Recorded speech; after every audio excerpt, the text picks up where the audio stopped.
तिलकराज मिश्रा जी मेरे साथ जुड़ चुके हैं, बीजेपी नेता हैं। तिलक जी, आज सुषमा स्वराज जी की पहली पुण्यतिथि है। बहुत यादगार व्यक्तियों में से कहूंगी और एक तरीके से कहा जाए तो बहुत खास शख्सियत रही हैं। वो अपने बोलने की शैली के लिए सबसे ज्यादा प्रख्यात रही हैं सुषमा स्वराज जी। जी काव्या जी, मैं तो ये भी कहना चाहूंगा कि वो अद्वितीय महिला भारतीय राजनीति में जी एक, अगर हमने कभी देखा है तो एक इंदिरा जी का एक तेवर था।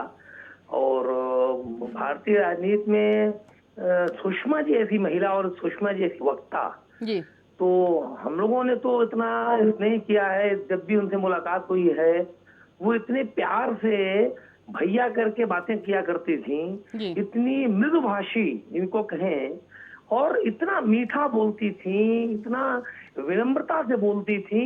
और आप कल्पना करिए कि जिस समय दिल्ली में एक समय धरना कर रहे थे हम लोग, और इतना बढ़िया नृत्य कर रही थी वो, तो एक राजनेता का इतना बढ़िया वक्ता होना, इतना बढ़िया अपने आप को प्रदर्शित करना।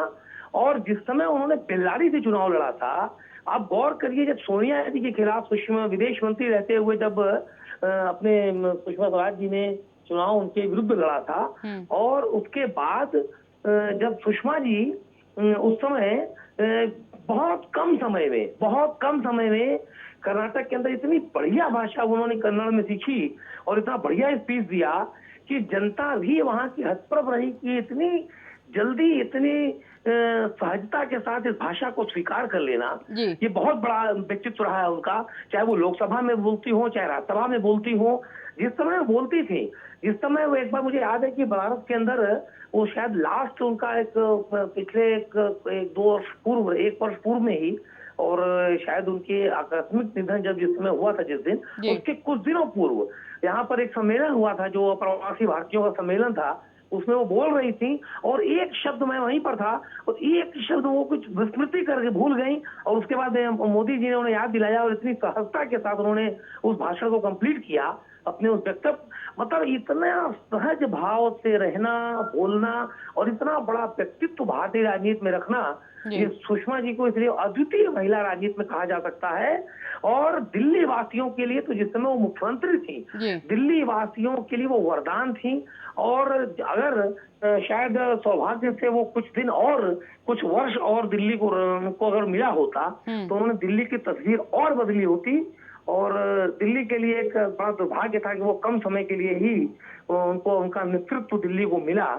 और मैं तो उनके लिए कुछ भी कह पाना, मैं बता दूं, वो निशब्द हूं मैं, निशब्द, क्योंकि सुषमा जी अपने आप में एक नारी, एक शक्ति, और एक शक्ति का प्रतिरूप भारतीय राजनीति में वो रही हैं, देखी गई हैं, और अभी भविष्य में भी उनके स्थान को भर पाना मुझे ऐसा कोई भी दिख नहीं रहा है कि बहुत ही कठिन है। कि जैसा उनका नाम है सुषमा, तो वो माँ भी हैं, सौम्य भी थी, और मृदुभाषी भी थी। तो सुषमा जी का नाम परिलक्षित है। और स्वराज जो कहेंगे, तो वाकई भारत के राजनीति में अगर कोई वक्ताओं में स्वराज अगर किसी ने प्राप्त किया, तो सुषमा जी ने ही प्राप्त किया। बिल्कुल।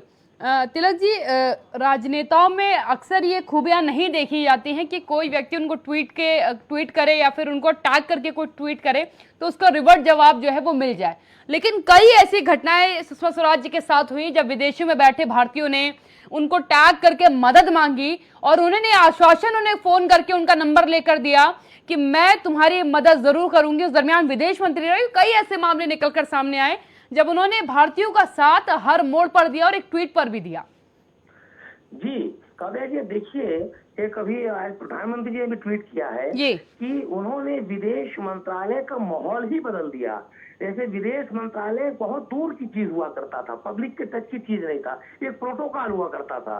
लेकिन सुषमा जी ने जब से उस कार्यभार को संभाला और विदेश मंत्री का दायित्व जब प्रधानमंत्री जी ने उनको दिया, तो जितने विदेशियों की मदद उस रिजिम में, उनके कार्यकाल में लोगों की बहुत ही सरल भाव से की गई है, शायद ही भारत के इतिहास में कभी किया गया हो। और जो भी व्यक्ति उनसे संपर्क साधता रहा उसे बहुत ही आसानी के साथ, बहुत ही मतलब लगता था कि विदेश मंत्री इतनी आसानी से विदेशों के लोगों से मिल सकते हैं, मदद पहुंच सकती है।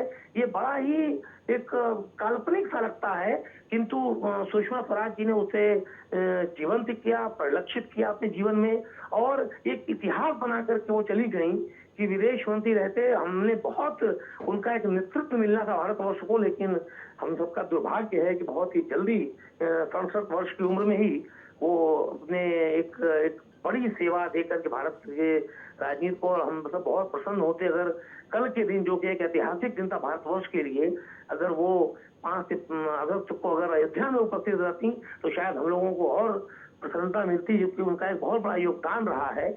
और मैं क्या कहूँ, तुम्हें तो बताया मैं निःशब्द हूँ, क्योंकि वो हम लोगों के बीच नहीं है। हमने बहुत बड़ी धरोहर भारत की खो दी है, और लेकिन जब भी वो रहेंगे हम सबके हृदय में रहेंगे, भारतवर्ष के एक एक जन के हृदय में रहेंगे। बिल्कुल बिल्कुल, धन्यवाद तिलक जी मेरे साथ जुड़ने के लिए। तिलक राज मिश्रा जी बीजेपी नेता मेरे साथ जुड़े हुए थे।